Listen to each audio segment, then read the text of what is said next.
16 seconds.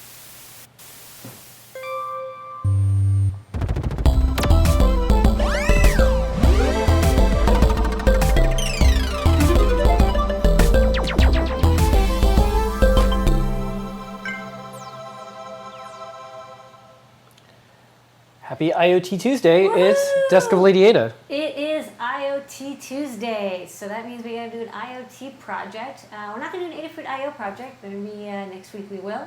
This week, I'm actually going to build something that we wanted to use for ourselves. We got this on-air sign, and it's like a 12-volt light bulb or something inside, and basically you just plug it in, and it lights up. Here, maybe I can grab this and I'll just plug it in. It's got this gigantically long cord. It just came with like no connector even. And then let's see what happens if I plug this in. Hopefully I won't break it or anything. So turn this up. Yeah, so it's got like two small light bulbs inside, and it's pretty much analog, very simple. But I wanted to have a smart on-air sign. I wanted to have a sign that would light up when we're streaming, because like isn't that the dream of the internet? So I actually kind of looked a little bit, like we actually made an on-air sign for Google Hangouts a while ago. We need to like do OAuth and all that crazy stuff. And I was kind of just like looking around if I could use if this then that or Zapier. And neither of those had any hooks for YouTube or Twitch. But then I ended up stumbling on the Twitch API. And it turns out actually you don't even need OAuth to use your API. It's like a completely open API. So I'm like, that's a really good one. We're doing a lot of Twitch streaming, so I thought, let's make a Twitch on-air sign. We often broadcast to multiple networks, but we're almost always twitching, like no matter what, if, you know, what else we're doing, YouTube or Ustream or whatever, or Periscope or Meerkat, we're almost always doing Twitch as well. So using that as a a signal that we're on air is a pretty good one. And you can always adapt and extend this later. So let's go to the compy. So this, I made my own account on Twitch, LateAda1337. And I'm not broadcasting, although I was earlier to test this out. And it turns out if you go to api.twitch.tv and then Kraken, which is our API subdirectory, and then streams, and then the name of the streamer, it'll give you like this JSON data. There's just a text stream out. And like what's nice is that like, again, you don't need an API key or anything. You don't need to like authenticate. And like somebody said like on the, because I found this like thread and somebody was like, oh my God, is there like rate limiting? And like, how do you know people aren't gonna abuse this? And the developers of Twitch were like, look, just don't be a jerk and we're not going to ban your IP. Like, why do we need to authenticate you for you to see what streams are live? That's like, you always go to twitch.com and see. And I'm like, good point. And then if I make a new tab and then I put in Adafruit, this is what you see when the stream is live. So you can compare. When there's no stream, then the stream subcategory is null. And when it isn't, you get like this huge chunk of data starting with ID and the ID number in the game, and then you can get all sorts of data out of this. So I'm just gonna have a sign that turns on and off, basically when it's live. But you could see how you could have the status or the game being played or the link or the frame per second or viewers. You could have that visible as well. So that's kind of nice. And so what we're going to do is we're going to basically shove the parser into like a little embedded board like ESP8266 or this Winc1500 Feather, and have that connect to this website, and it's just going to ping it once a minute, and then if the status changes, it will just turn on and off some LEDs, like super easy. So let's start with, and this is what I'm just going to go through. I kind of like ended up getting this working, but I'll go through what I did to get this working. So I started off with some example code, and I'm trying to think. Let me go to Learn. We have a new fancy Learn. And then, yeah, let me see. I have an example for reading a web page down here. So this is like simple HTTP GET web client. That's pretty much what I want. And I'll just get this running to start, but basically this connects to, oh man, it didn't do this right. Hold on. Encoding, and then save it. Oh, and then I have to select the, yeah, it's like, you don't have ESP selected. So select your ESP. I'm going to do node MCU,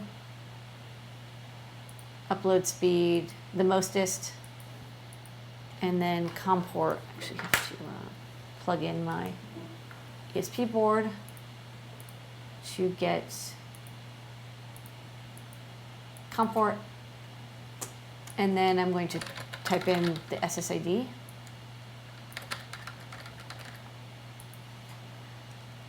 And this just connects to Adafruit, but this will get me started because then I can just change the URL and over here. Okay, go gadget. Hopefully this compiles. Oh, you know, because I recently messed with it, so it's got to recompile the whole thing. Okay, uploading.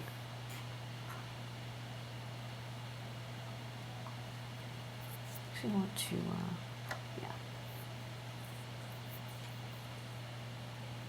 Okay, and open up the serial console, and let's take the Adafruit. It's connected, gets an IP address, and then it should connect to adafruit.com, and it just prints out this old test. Okay, so great. We're gonna basically just take this URL instead. So put in the host is that, and then the URL is everything after Kraken. Put that in and upload again, and we'll see how this goes.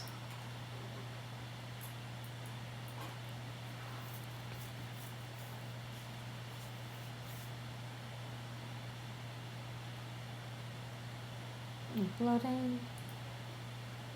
Okay, again, connect to Adafruit, get an IP address, connect. And what's interesting is when I first did this, and it's a good example, I wanted to show what happens when you do this. I connected over just a clear text connection, and I actually do get JSON back, but it says bad request. Request was to be made over SSL. And that's when I realized, like, oh shoot, I forgot that this, I followed a link to this. If you go to HTTP, it's going to say no. You have to do SSL. Okay, so SSL on the ESP8266 is, there is such a thing, and you can SSL to Adafruit I/O. So I think it's Wi-Fi secure, and then the port is SSL port. I don't know what the port is. 443, I think. So let's try this. I'm actually going to try this out, and I'll also try it out with the IoT1500.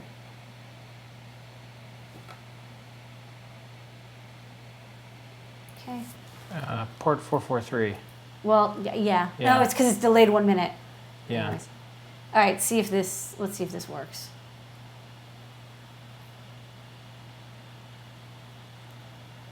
Okay, so this is kind of interesting. I actually tried to connect, and it's not connecting, which is, I think I got the right port. Yeah, it's 443. Typed it in right. I didn't get this working before, but I was not sure why, so I thought maybe I'll try. And it's possible that this could get made to work, but I kind of spent only 2 minutes on this. I'm going to try updating the board package just in case, because I know that a new one just came out.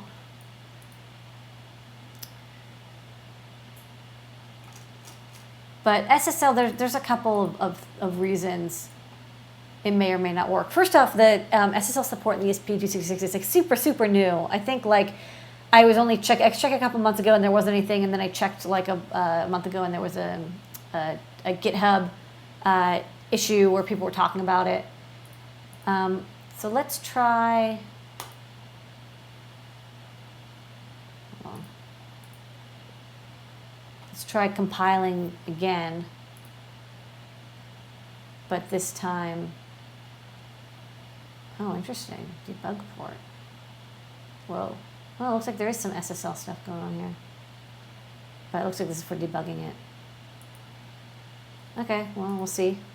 But yeah, it definitely did update. I don't know what this means. Hopefully I actually get serial output.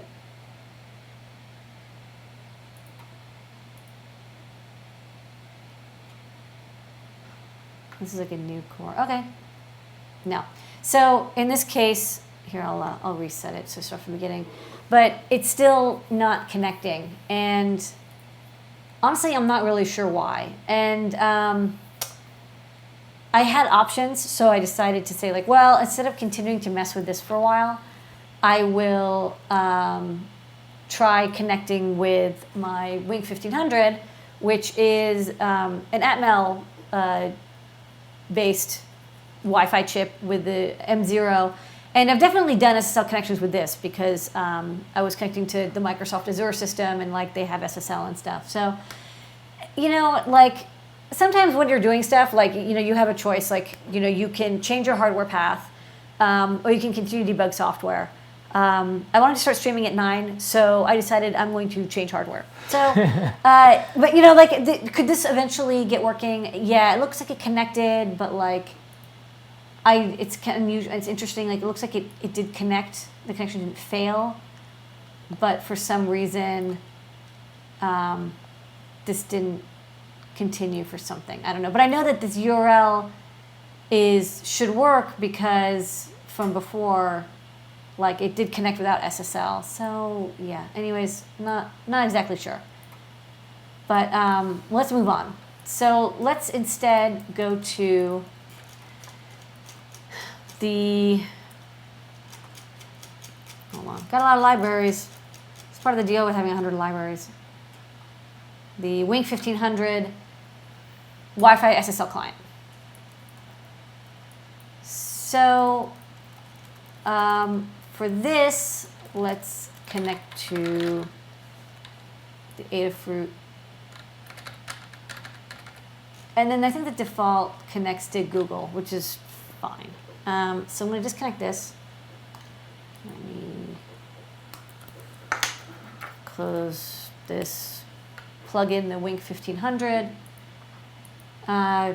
You know, maybe one day, if somebody else gets this working on the ESP, I would have preferred to use it.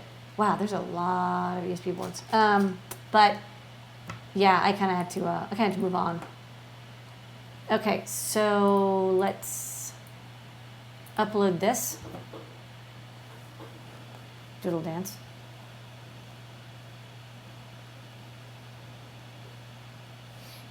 Any questions while I'm waiting, other than people just telling me what SSL port? I'm doing some other stuff. So. Okay. Yeah, and this one already has that port defined. 443. Okay, so this can definitely do SSL connections. Whoa, and yeah, it turns out if you like query Google, it just gives you like a ginormous schema of like document stuff. But that's not actually what we want. So let's save this as Winc Twitchy, and instead of connecting to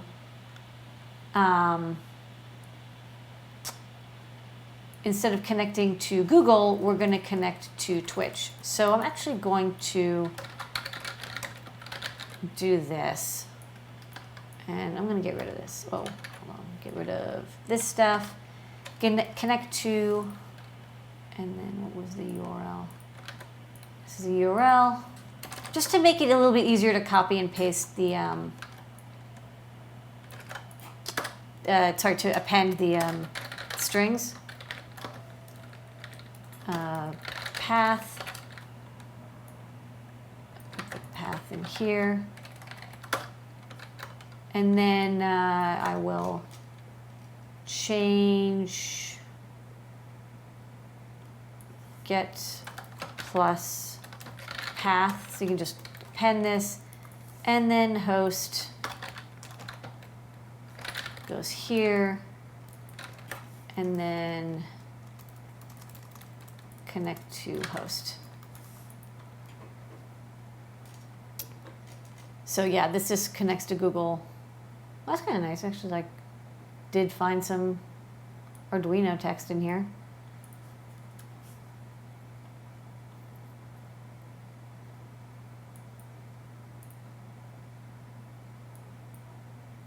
What's neat is like all this stuff would have been totally impossible like in an Uno and a CC3000. So I'm kind of like I'm psyched that this stuff is actually possible now. We're like getting close to actually being able to build a wide range of Internet of Things projects.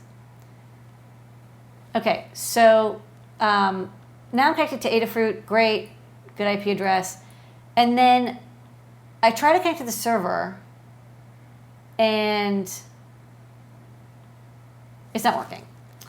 And this is kind of an interesting problem too, because I'm just like, well, I just did an SSL connection before, but it's not letting me connect.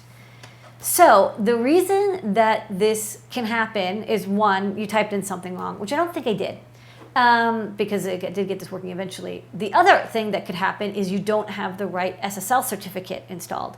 So every website has a certificate that's the security that lets you know that what you're getting is it's encrypted with this certificate, and you can read all about like a public-private key encryption. But basically, like, you know, if you want to exchange secrets, you need to have this password that's shared, or like some other kind of like information that, you know, like a public key and a private key, so that you can encrypt it and they can decrypt it, and they can encrypt it and you can decrypt it. And, you know, there's with public key cryptography, you don't have to share the secret, but you do have to have some trusted path. You have to know that the site you're talking to is the site that it says it is. And that's where these SSL certificates come in. But there's millions of sites and there's new ones all the time. So instead of me actually having to, like, when you visit Adafruit, I don't have to give you the Adafruit certificate like privately and we like shake hands and I'm like, I'm Lady Ada and this is the Adafruit certificate. And you're like, yeah, I know you have pink hair. Instead, what I do is I have a path of trusted certificates up to the root. So seems like about 20-ish certificates that are root certificates. And those come with your browser, they come with your computer, they're installed when you install your operating system. So there's like a certificate manager, it's called Cert Manager. And when you get a copy of Windows, you know, it comes with all these certificates. These are the certificates: VeriSign and Microsoft Root and Secure Trust and SwissSign and Premium Thought and GoDaddy and Global Sign and Equitrust and all other names that are very trustworthy sounding. So the thing is that not all of these certificates are necessarily installed on this Wi-Fi module, and you do have to have them installed somehow. Just like when you got the operating system, you get these certificates, you have to get these certificates onto this Wi-Fi module. And the Wink1500 does come with a bunch of certificates, but it doesn't come with all certificates. And so you have to follow the tutorial on installing certificates. So going back to Learn, and you go to Certificate, and it's on the Wink Feather page and also this page. Okay, so, oh, interesting, because I'm logged in, it already puts me in edit mode. Okay, so you have to start by, we're going to back up and we're going to install the firmware updater sketch onto the Wink1500. So it's under here, firmware updater, and upload that to your Feather. And you have to update this if you have to, but you don't have to. And then you're going to also need to download the Wi-Fi 101 firmware updater repository. You can just download the zip. And I'll put it here and extract to the desktop. So in here, there is a program. There's a program in Mac and there's a program for Windows. And there's also a directory with all these certificates. So some of these sound familiar if you remember that, well, don't run software. If you remember the cert manager, certmgr,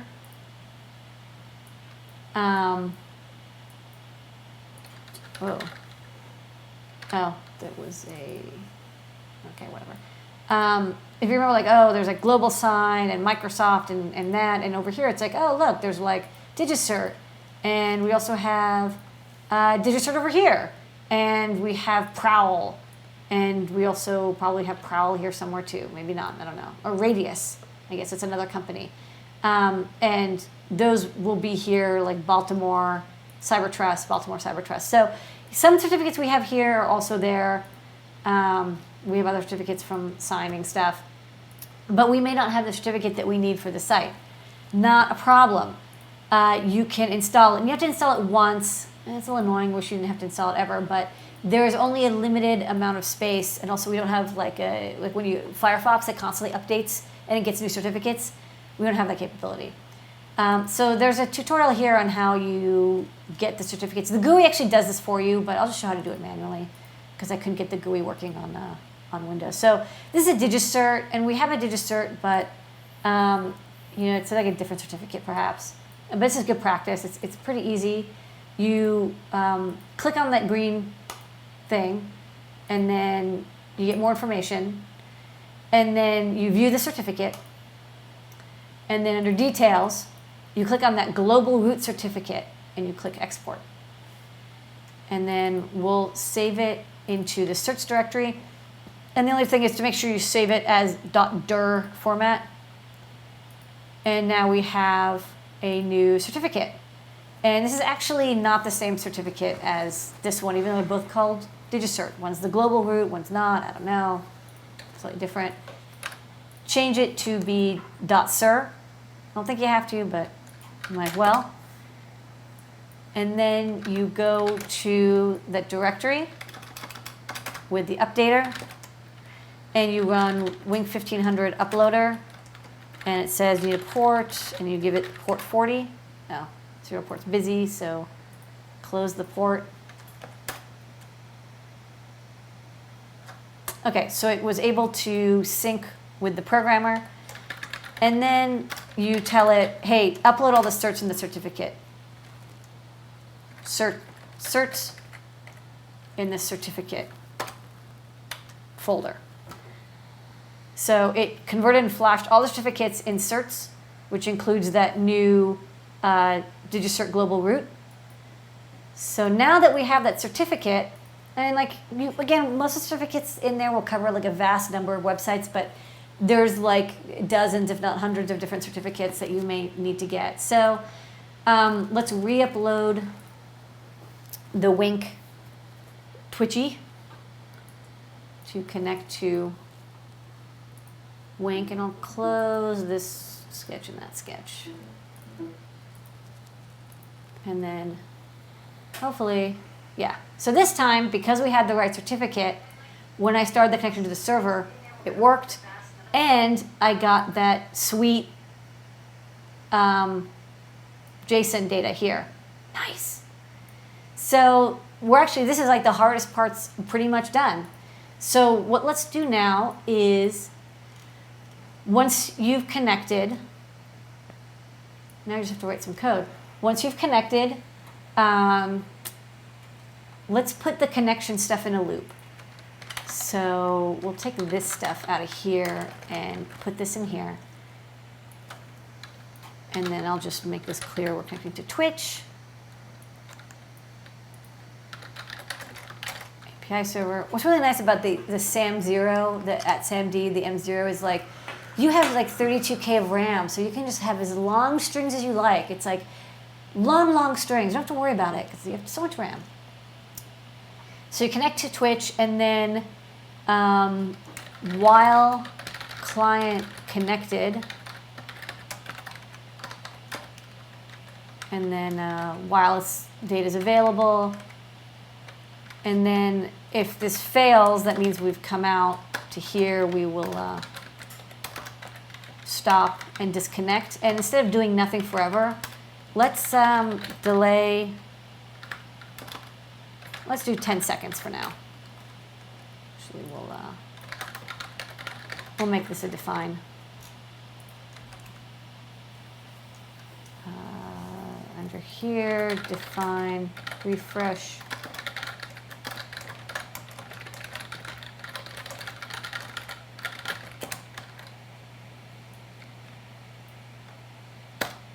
Let's get rid of these comments that are not necessary. Okay,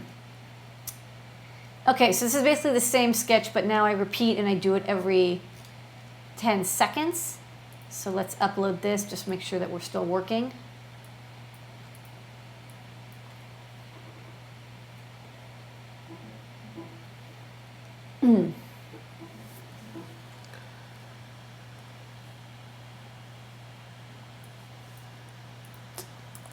Okay, great. So connected, and let's wait 10 seconds and see if we connect again. Okay, looks like it just repeats. So that's great. And now what we want to do is find this text here. Now, if you have like a fancy processor, like a Raspberry Pi or whatever, and you have the processing capability and tons of RAM, and you feel like doing the effort, you can actually start parsing the JSON data and extract that. But I don't really need to do that, because all I have to see is whether the stream is live or not. So basically, I'm just going to look for the string, and if the string is there, that means I'm not streaming. And if it is not there, it means I am streaming, basically. So we're going to go to here. So while client is connected, instead of printing out this text, which I don't really care about, I'll just get rid of this. And then I'm going to use, client has this really nice thing called find.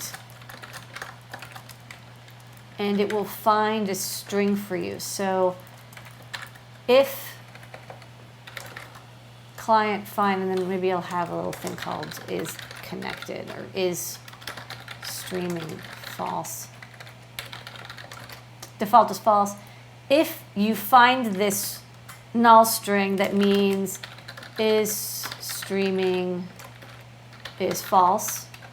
Else is streaming equals true. And either way, I want to, if I do find that string, well, I guess I can just keep connected for now. That's fine. And then, of course, you know, if you want to parse other data, like you can. I just don't feel like it. And then serial print streaming status. And then I'll just, I'll print this. Okay, so let's try this. So now I'm just going to try looking for that string, and that will let me know. Now, of course, it's going to say false because I'm not streaming, but at least it know that that string was found. Oh, I'll ask a question. How often is the device going to pull the Twitch thing? Probably only once a minute. Okay. Oh, it says streaming data status 1. Maybe I did not get this going right. Why does it say is streaming true? Let me find stream.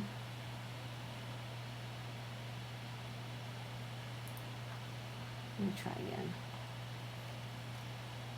Let's see, I want to do the find, and then I will print everything afterwards. And we are streaming on Twitch for sure. So. Well, this is my late. Oh, you know what? I remember what it is. Okay, I did find a bug. So once I find the string, I have to break because otherwise it will continue to search. That's why. But the good news is I can see like it did find the string because it's printing out everything afterwards. So serial print streaming status serial print when is streaming. Okay, let's try again. Yeah, so like the problem is if you find a string, you should. I'm actually going to change this to go the other way because it makes more sense to, rather than set it to false, or when you don't find a null, you should actually search for the string that is true, so you don't get, like, if the connection fails, you don't accidentally set the streaming to be true. Because like you want to search for positives, not negatives, so you only have false negatives, not false positives.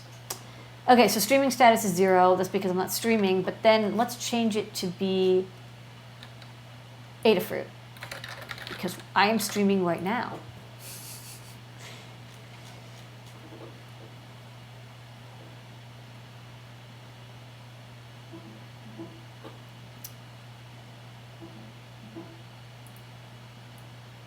Okay, so let's see what this says. Connect to Twitch API. It says streaming status 1, so that's true. I am streaming. But what I want to do is, like, so if you're not streaming, you get that null string. But what you want to do is actually search for this ID, because this will only be there if it is streaming. Oh, and you can also get viewers. We can make a little thing that tells you how many viewers we got. So what I'm going to do is I'm going to change this, instead of null, I'm going to change this to look for the ID string here. And if it does find it, set this to true. Because like you only have to find it once, and then you don't even have to worry about this break. I mean, it's fine if you want to do it, but you can also just like have it wait till it's connected, or finishes the connection. So let's try updating this again.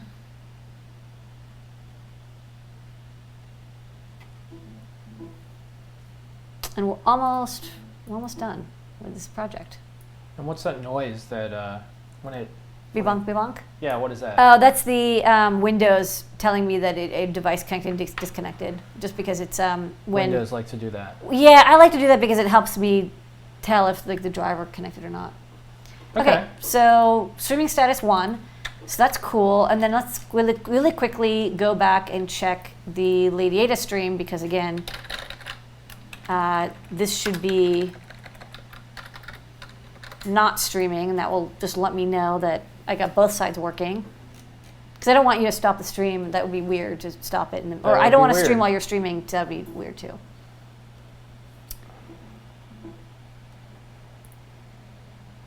Ooh, a failure. Hold on.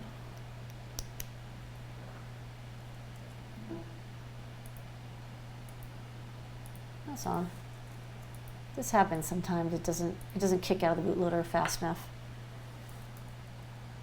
Okay, so not streaming. So okay, great. So I can detect both streaming and not streaming. So let's add an LED. And of course I'm going to use like NeoPixels or something. But for now, let's just set the LED. Pin mode, LED output, and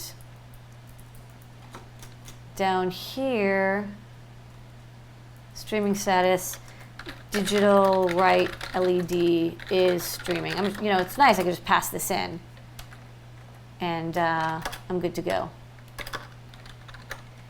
And then one more thing I'm going to do is I want to also basically check if I've disconnected from the Wi-Fi.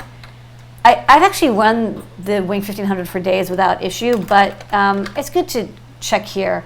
So if the Wi-Fi status is not equal to connected, if it's not connected,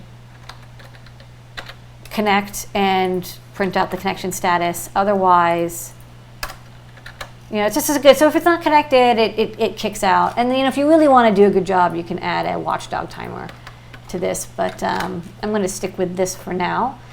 And then I'm going to change the refresh rate to be every 30 seconds, which I think is fair. I think like twice a minute is a fair amount of pinging. Again, there's no rate limiting because you don't have an authentication token. But if you're a jerk, they'll just ban your IP address anyway, so whatever. Okay, and then let me update this. I'm going to update this just to do, the only real way for me to test this is for me to stream, but that would be weird, right? Would that even work on our network if I was streaming? Oh, it's fine. You can do whatever you want. All right, well, let's try it. I'll do Lady Ada, and I'll try to stream a double stream. Yeah, it'll be fine. Don't worry about it. Okay, I'm not worried about it. What, me worry?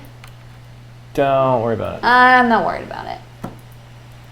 Okay, so I'm still looking at the Lady Ada 1337 stream, and I'm checking every 30 seconds. And if I go to that page in my browser, which is kind of handy, you see, yes, I am not streaming. And then I have open broadcast software, so I'm going to start streaming.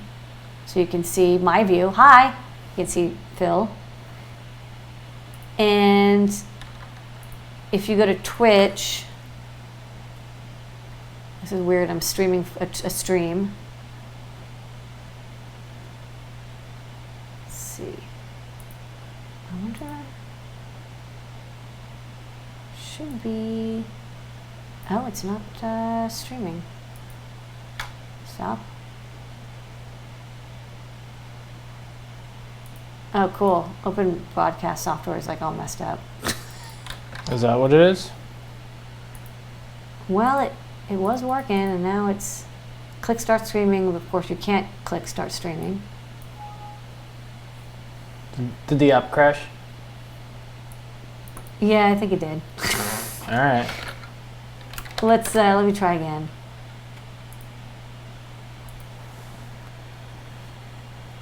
I think that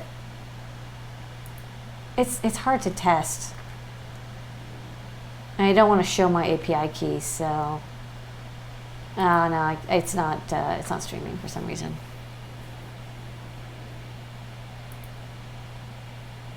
So I can't do a live. Oh no, now it is streaming. Okay, so this is me streaming me delayed by 3 seconds. So who knows? And then if you go here, so one thing I did notice is that this is delayed by like about a minute, which is fine. I mean, it's just something you have to watch for. This should still be running. Is it? Yes, this is still running.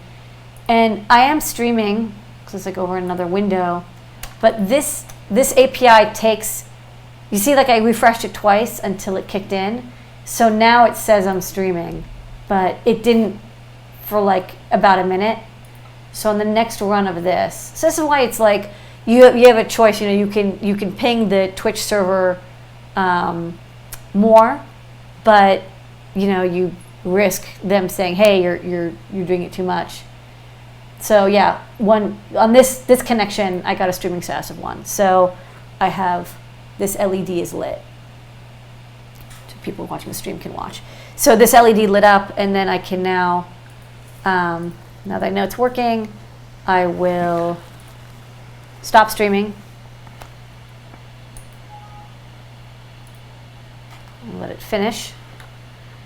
And then likewise, it's going to take about a minute or two for this to realize that I'm not streaming anymore. So, you know, it's not, Christ's sakes. That's why we don't use it. Yeah, it doesn't matter because it's like I'm done. I'm never going to use that software again.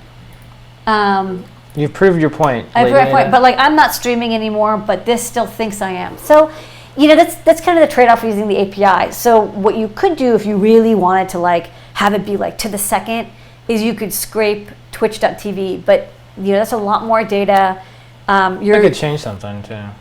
Yeah, and things could change, whereas this API it's not going to change. Like you're pretty much going to have something very similar to this kind of forever. Like I'm pretty confident that you can stick with this. I mean, the JSON data format might change slightly, but even that, I'm pretty sure it won't for quite a bit. Yeah. So that's pretty much it. The only thing I have to do now is open this and put some. I'm going to put like white neopixels in it, or maybe I guess red RGB neopixels, and it'll light up red when we're on air. Oh yeah, and then finally it kicked off, and now it says streaming status 0, so the LED turned off. There's no more LED. Oh, but I have to update this to be for Adafruit, so let me just do that. Okay. There's some suggestions where pull the name of the show, and you can have that scrolling on an LED panel. Yeah, you totally could do that, and you could have like number of viewers. So you could see like, hey, how many viewers are watching, you know, or like how long you've been streaming. If you want to see like your count, like there is a ton of data available. How many viewers, how many followers. Yeah. So now I've uploaded it to be for the Adafruit stream, so you can see this red LED is on to let you know that it detected it. But you know, once you can detect it, it's very easy to update that to control NeoPixels. In the chat, someone correctly identifies, so YouTube does have some sort of API, but you do need to sacrifice chickens to make it work. It is true. Oh yes, it's we've done it, and it's like a kind of nightmare. So that's dead chickens everywhere.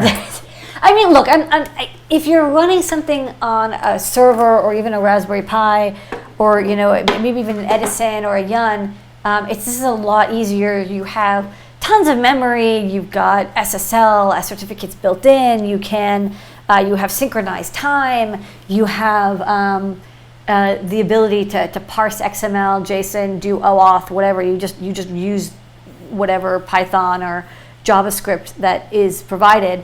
What's more challenging is like, well, how do I shove it into like a microcontroller like this? Yeah. But the thing is once this works, it's like you don't have to worry about Linux or Linux, you know, chickens. Yeah, Linux chickens. I actually like YouTube Live because it's tied to so many things. But since I guess I'll go to the other. Since Amazon has acquired Twitch and Twitch is doing more and more live, it's interesting to see other features come along where Twitch has archive chat and they're adding all sorts of things where YouTube and YouTube Live is kind of staying the same. So yeah. They're adding more stuff. I mean, we talked to the contacts that we have at YouTube, but I like that there's another streaming service and the fact that they have an API or a thing that's pretty open. That's like everyone who has a Twitch channel should make one of these, and they can. This is great. Yeah, no, we'll probably make another one of these that shows current viewers. I mean, like that's cool. You know, we could have it behind us. Like, you know, you're not gonna. I don't want to have like the chat scrolling or anything, but we could make one of those gigantic 7-segment signs and connect that up to the Wink1500, and it would just say like how many viewers or how long you've been displaying. Like, this is kind of neat that they give you a lot of good data. And yeah, it doesn't have an if this and that or Zapier channel, but like this is pretty easy. You just SSL in and grab the data. And you know, if somebody else wants to figure out why the ESP stuff isn't working, that'd be awesome. But I'm kind of, I have something that works. I'm just gonna continue on with it. Like, you have to balance, like, okay, it's $10 more, but like, how much is my time worth? I think $10 is worth more than an hour of like futzing with SSL cores. So, okay. And that's the stream. So I think that was an hour, but we did an entire project. Yeah, thanks everyone for watching this IoT Tuesday. Yeah, Adafruit is supported by you, the viewer. So please pick up an electronic kit, buy something at adafruit.com. We'll keep doing these streams. We're on a roll. We do them at the office. We're doing a 360 stream right now. So special thanks to everyone who's watching at Hug VR. Yeah. And then we have YouTube and Twitch and Periscope and Meerkat. So thanks. You know, just tell your friends to pick up some electronics at Adafruit. We don't have loans or venture capital. We just do this because we like it. Obviously, this is broadcasting live from our apartment. Okay. All right. Well, thanks everyone. Is there any other questions? Or you want to? No, that was it. All right. Sweet. Thanks. We wrapped it up in about an hour. Finished 4:10. It's nice. Yeah. Okay. Bye, everybody. See you on Ask an Engineer and Show Until tomorrow. We will be more streaming tomorrow. Yep. Live show.